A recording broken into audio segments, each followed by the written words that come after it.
Hey everyone, it's Kevin from Team Firstly. Today I'm going to show you how to measure impact and outcomes effectively. And this applies to mentorship programs, but also career development programs, startup accelerator programs, and even coaching programs.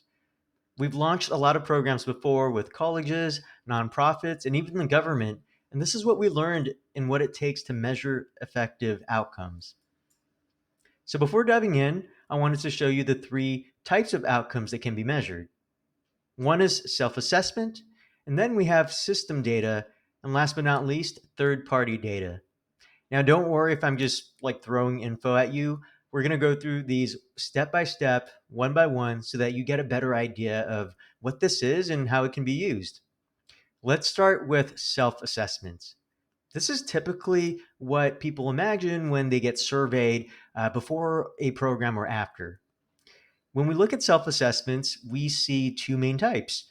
One is the pre and post assessment.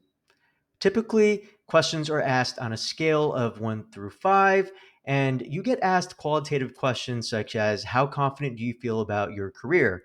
It's a tool that's used to essentially apply a more data oriented way of measuring qualitative things and intangible things that are hard to measure, like confidence or a sense of belonging.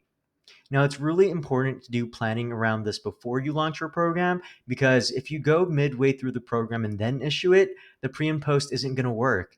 What you can get from the pre and post, however, is being able to show, hey, my program increased sense of belonging by 25% in a student cohort. It's a really powerful tool for helping you demonstrate the impact of your program. But a pre and post doesn't give you the full picture. Oftentimes, you might want to include free response questions in addition to that. Free response questions are open ended. Usually, people just type whatever comes to mind. And an example of that is describe the changes you've observed in yourself throughout the program. Now, this is an effective tool for gathering additional information about the program experience and how the participants are benefiting from it or not. But you should really look at these in tandem with the pre and post to get a fuller picture of how things are going. Okay, let's go ahead and move on to system data now. What is system data? Essentially, if you're using some kind of software to run your mentorship program or any other program, you tend to have information available in the system itself. This can include interactions, such as how many times a participant sent a message or reached out to a mentor. This is a great way of honestly just understanding more deeply how they're actually using the program or engaging in the content because if you relied solely on free response questions, sometimes people don't tell you exactly what they're thinking, but they can't lie around the interactions data.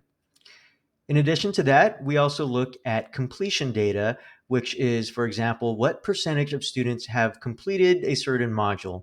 This is yet another effective way to see the actual usage of your program.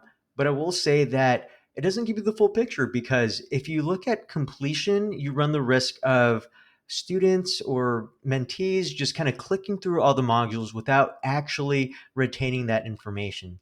So, in order to better understand if a resource was valuable, you can't look at just completion data, but you might also look at things like how much time they spent on the module.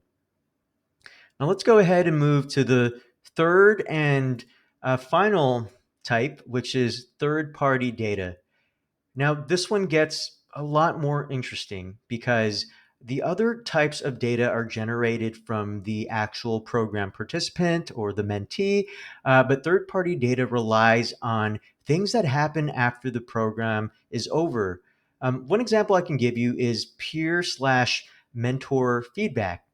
One thing that you could ask is how engaged was your your peer or mentee during your meeting with them? This is essentially using someone else that's not the person receiving the benefit to verify how they were and what they, the energy that they gave off essentially. And in addition to that, we can also look at more longitudinal data. So, as I mentioned before, this is data that is collected after a program itself is completed. And In all honesty, third party data is pretty tough to get because once a participant has graduated from your program, it's harder to maintain a relationship with them. I could give you one example. Did the college student graduate from the actual institution? If you're at the college and um, you the program exists within the college, you can kind of work around the different offices to get that data about your students. But let's say you are doing some kind of college readiness program where you're helping students get into college. You're going to want to know whether they actually graduated from college years down the road, but at that point you would have lost that touch with them already. So third party data, even though it's really effective in measuring kind of like attainment and the things that the person actually accomplished, it's really hard to get because it involves multiple parties working together. Now, hopefully, I've given you a good overview of what the different program types are. I'm sorry, the different outcomes types. That's self assessment, system data, and third party data. But it's really important to note that every single type gives you a slightly different picture of how the person is benefiting from the program. And it's really important to gather different data sources so that you have a holistic view of your program outcomes. Now, we know that this is really hard, which is why we've built the Firstly software for program administrators. With Firstly, we make it easy to make, manage, and measure high impact programs. Administrators on the platform have a step-by-step program builder with templates so that they can launch their program in weeks, not months.